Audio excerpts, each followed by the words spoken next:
तो दोस्तों एक भाई ने पूछा था, सर अगर मल्टी फंक्शन घड़ी हम लोग लेते हैं सेकंड हैंड तो उसके साथ कोई यूज़र मैनुअल या इंस्ट्रक्शन मैनुअल वगैरह नहीं मिलता है और उनमें बहुत सारे कॉम्प्लिकेशंस होते हैं जिसकी वजह से हमें डेंजर जोन का परफेक्ट आइडिया नहीं होता है। तो ऐसे में हम लोग जो है डे और डेट को मैनुअली कब सेट करें। देखिए, ऐसी जो घड़ियाँ होती है ना जिनमें बहुत सारे अलग अलग फंक्शन होते हैं, ऐसे घड़ियों का जो सेफ जोन है वो 6:30 बजे पकड़ा जाता है। सुबह के हो या शाम के हो, मतलब एएम हो या पीएम हो, कोई फ़र्क नहीं पड़ता है। 6:30 बजे जो है अक्सर वॉच मेकर जो है आपको कहता है कि ऐसे समय पे आप चाबी को बाहर खींच के अपने हिसाब से जो भी सेटिंग करना है वो कर सकते हो। तो ये जो है ना, जब आपको पता नहीं होगा कि मल्टी फंक्शन घड़ी में किस समय पे डेंजर जोन शुरू होता है ख़त्म होता है, तो 6:30 का समय जो है परफेक्ट माना जाता है, वो सेफ़ जोन माना जाता है। हाँ, अगर किसी से गलती से कांटे आगे पीछे हो गए होंगे तो बात और है। तो आप वॉच मेकर से ज़रूर पूछ के अपने हिसाब से जो है सेटिंग वगैरह किया करो। Thank you. दोस्तों, R61 मूवमेंट को लेकर कुछ लोगों के दिमाग में कन्फ्यूजन है, वो उसे R31 समझ लेते हैं। तो मैंने सोचा थोड़ा सा वीडियो बना के दिखाऊं। कई बार क्या होता है, डायल के ऊपर जानकारी होती है, कई बार नहीं होती है। तो यहाँ आप देख सकते हो, इस गैप में लिखा हुआ दिख रहा है जापान एम R61। ऐसे ही पीछे का केस कोड जो होता है ना, वो ज़रूर पढ़ा करे। 061-481 जो है, उसमें 61 जो है मूवमेंट को लेकर है। 61 जब भी लिखा होगा तो वो 61 वाली मूवमेंट ही होगी। तो कन्फ्यूजन थोड़ा सा दूर होना ज़रूरी है। पीछे से ढक्कन खोल के मूवमेंट सारी सेम ही दिखेगी, आपको कन्फ्यूजन हो सकता है, इसलिए मैं क्लियर कर रहा हूँ। कुछ लोग इसे R31 समझ लेंगे, लेकिन ये 61 ही है।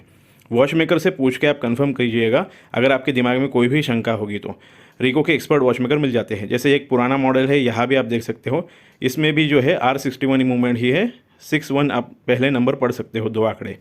तो ये थोड़ा सा क्लियर कर रहा हूँ। ये एक ही फैमिली की मूवमेंट होने की वजह से कुछ लोगों को पीछे से देख के कन्फ्यूजन हो जाता है। थोड़ा सा क्लियर कर दिया। Thank you. दोस्तों, रिको की घड़ियों के बारे में एक खासियत आपको दिखाता हूँ। इसकी जो मूवमेंट होती है ना, R61 बटन वाली जो मूवमेंट है वो, उसके बारे में आपको एक स्पेशल चीज़ दिखाता हूँ। इसका पैलेट फोर्क देखिए आप। इसका पैलेट फोर्क जो है ना, दूसरी किसी भी मूवमेंट से अलग होता है। ये जो रिको की डिज़ाइन है ना पैलेट फोर्क की, ये बिल्कुल अलग ही है। ऐसा आपको देखने नहीं मिलता है। जो नॉर्मल पैलेट फोर्क होता है नॉर्मल घड़ियों में, वो भी आपको दिखाता हूँ मैं यहाँ तस्वीर में। आप देखिए ये कैसा होता है।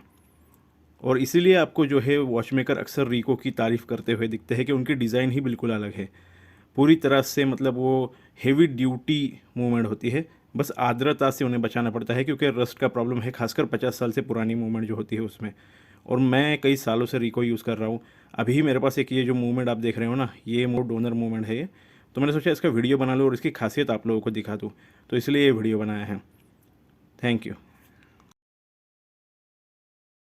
दोस्तों, पिछली बार रिको की आपको मूवमेंट जब दिखाई मैंने, R61 जो मूवमेंट है उसका पैलेट वर्क आपको दिखाया। ये पैटर्न डिज़ाइन है रिको का। आप एस्केप व्हील आपको दिखाने की कोशिश करूँगा। यहाँ आप देख सकते हो बैलेंस के पीछे छोटा सा एस्केप व्हील जो है चलते हुए दिख रहा है। ये एक डोनर मूवमेंट है, इसलिए इसका एम्पलीट्यूड कम है, फिर भी दिखाने की कोशिश करता हूँ।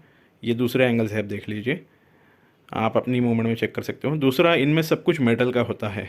ये पूरा कैलेंडर मैकेनिज्म आप देख लीजिए। रात में जो डेट वगैरह चेंज होता है ना, ये व्हील जो है, ये सब कुछ आपको मेटल के दिख रहे हैं। जबकि दूसरी बड़े बड़े ब्रांड की कुछ घड़ियों में ये प्लास्टिक के होते हैं। उदाहरण के तौर पर आपको सेइको का दिखाता हूँ। ये सेइको की एक मूवमेंट आप देख लीजिए।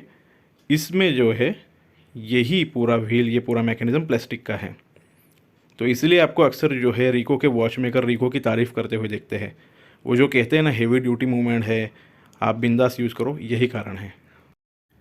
तो दोस्तों, एक भाई ने कांटेक्ट किया था, सर मैंने आपका वीडियो देखा है घड़ी को रेगुलेट कैसे करें, ये मैंने आपके शॉर्ट्स भी देखे हैं जहाँ आपने रेगुलेटर के सेंसिटिविटी के बारे में बात की है। तो किस मूवमेंट पे प्रैक्टिस करना जो है वो सही होगा, मैं अभी सीखना चाहता हूँ ये। देखिए, आप जो है स्क्रैप घड़ियों पे पहले काम करके देखिए, या डोनर वॉचेस जो होती है, डोनर मूवमेंट होती है, उसके ऊपर आप काम करके देखिए, उन्हें रेगुलेट करना सीखिए। फिर आप जो है HMT या सिटीज़न पे प्रैक्टिस कर सकते हो। इनके मूवमेंट के रेगुलेटर जो होते हैं ये बहुत ज़्यादा कंट्रोल में होते हैं, ये ओवर सेंसिटिव नहीं होते हैं। या फिर रिको की जो ऑटोमेटिक घड़ी है, R61 मूवमेंट जो होती है बटन वाली, उस पर आप प्रैक्टिस कर सकते हो, वो भी काफ़ी कंट्रोल में होती है। आपको प्रैक्टिस कर करके अंदाज़ा आ जाएगा कि 15 सेकंड अगर फास्ट है तो कितना रेगुलेट करना चाहिए, 30 सेकंड अगर स्लो है तो कितना रेगुलेट करना चाहिए, 1 मिनट कितना रेगुलेट करना चाहिए, आपको अंदाज़ा आ जाएगा। प्रैक्टिस कीजिए, आपको घड़ी अपने आप ही ये सिखा देगी। तो HMT, सिटीज़न या रिको की जो मूवमेंट होती है ऑटोमेटिक की, वो अच्छी है प्रैक्टिस के लिए। दोस्तों, एक सवाल ये भी आता है कि क्या सर क्वार्ट्ज जो डेडेड घड़ियाँ होती है उनमें भी डेंजर जोन होता है ऑटोमेटिक की तरह।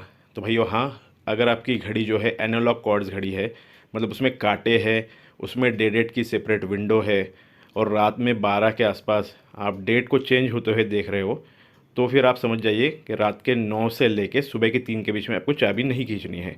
उसमें भी सेम ही डेंजर जोन होता है, जिसमें भी मूविंग पार्ट होंगे ना, उन घड़ियों में डेंजर जोन होता है डे डेट को चेंज करते वक्त।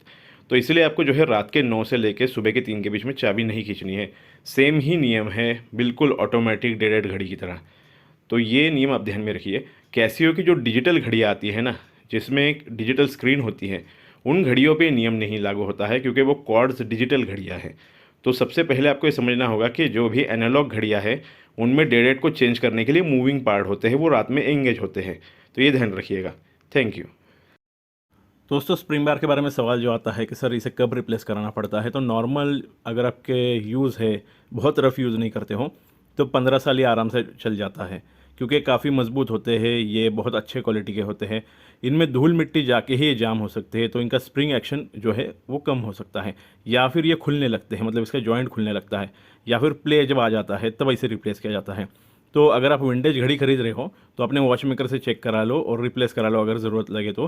अगर सेलर ने आपको नए वाले ही फिट करके दिए हैं तो आपको 15 साल और टेंशन लेने की ज़रूरत नहीं है।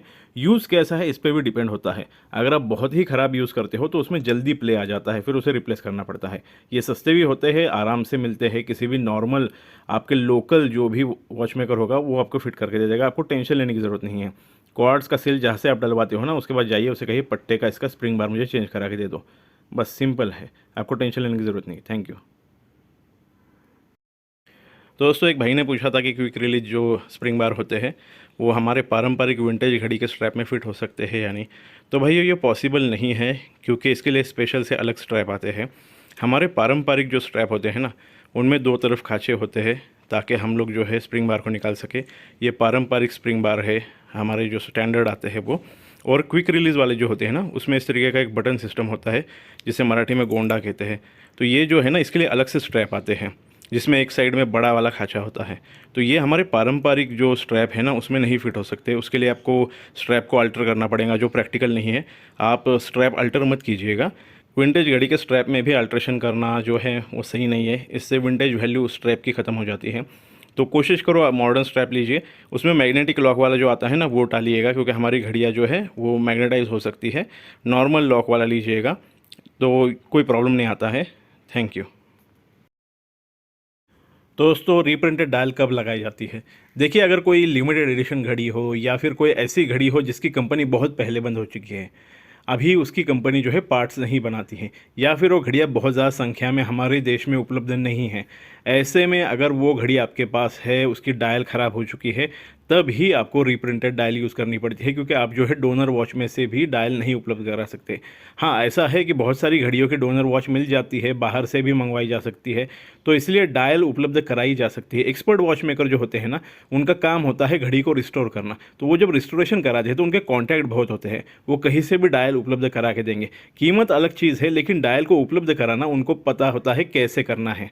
तो आपको टेंशन लेने की ज़्यादा ज़रूरत नहीं है। कोई दुर्लभ घड़ी है, बहुत ही रेयर, तो ही आपको डायल में प्रॉब्लम आ जाएगा। आमतौर पर जितनी भी घड़ियाँ संख्या में बनी है ना, उनकी डायल मिल जाती है, कोई टेंशन लेने की ज़रूरत नहीं होती है। Thank you. दोस्तों, ये मेरी HMD की घड़ी है। इसकी जो कांच है वो कुछ ही समय पहले रिप्लेस की गई थी, क्योंकि इसके डायल के ऊपर धूल आ रही थी। अभी फिर से ये प्रॉब्लम हो रहा है कि डायल पर धूल आ रही है, लेकिन इसका कारण शायद दूसरा ही है।